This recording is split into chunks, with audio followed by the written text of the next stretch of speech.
At 15 seconds, guidance is internal. 12, 11, 10, 9. Ignition sequence start. 6, 5, 4, 3, 2, 1, 0. All engine running. We have a liftoff. Liftoff on Apollo 11.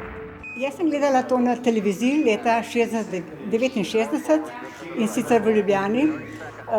Tistega leta sem jaz končala gimnazijo in sem se že vpisala na fizikalnem oddelku. Tisti hip, ko je človek pristal na Luni, je bil zelo poseben trenutek, ker nenadoma smo hoteli vedeti, a je človek res uspel ob tem podvigu, ker to je pa velika nevarnost, veliko stvari je lahko, bi moglo iti narobe. Tranquility Base here. The Eagle has landed. Roger, Tranquility, we copy you on the ground. Navdušenje je bilo ogromno, mislim, to je bil, vsaj za nas takrat mlade, ne tiste, ki smo se bolj zanimali za znanost, je bil fenomenalen dogodek, ki smo vedeli, da imamo srečo, da smo ga ravno mi za časa našega življenja doživeli. On this July 20th, 1969. That's one small step for man, one giant leap for mankind.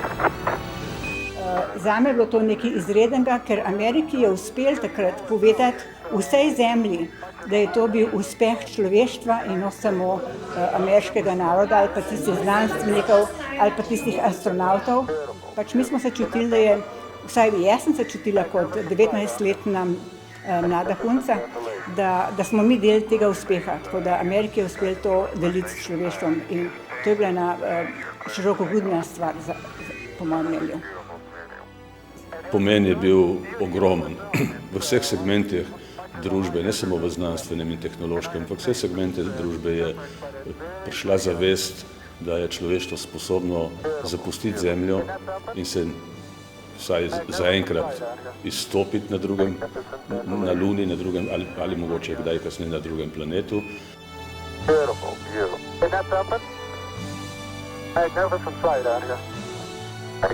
Na ta način je v bistvu začela NASA, na ta način je začelo se raziskovanje vesolja, ki je recimo na mojem področju pripeljalo danes vsaj do 5-6 satelitov.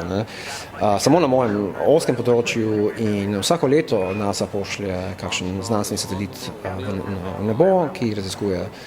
Tako da ni samo ta stvar, da smo stopili na Luno, temveč celoten program, ki je prišel vzporedno s tem, ki je v bistvu velik uspeh tega celotnega programa iti na Luno.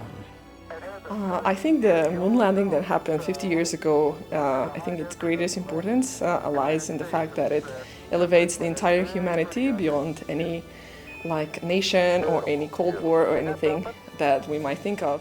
Perhaps its greatest importance is that inspired so many young people to get interested into science and space exploration maybe. Even though I'm working with completely maybe different question, so the origin, evolution of the universe and so on, I think what unites these, let's say, research questions, whether it's the nearby moon or the distant universe, is that we're trying to pose some difficult question and then try to seek the answer for it. And I think the beauty of it is that it, again, as I said before, it elevates us as humanity, beyond any border and, yes, as a humankind.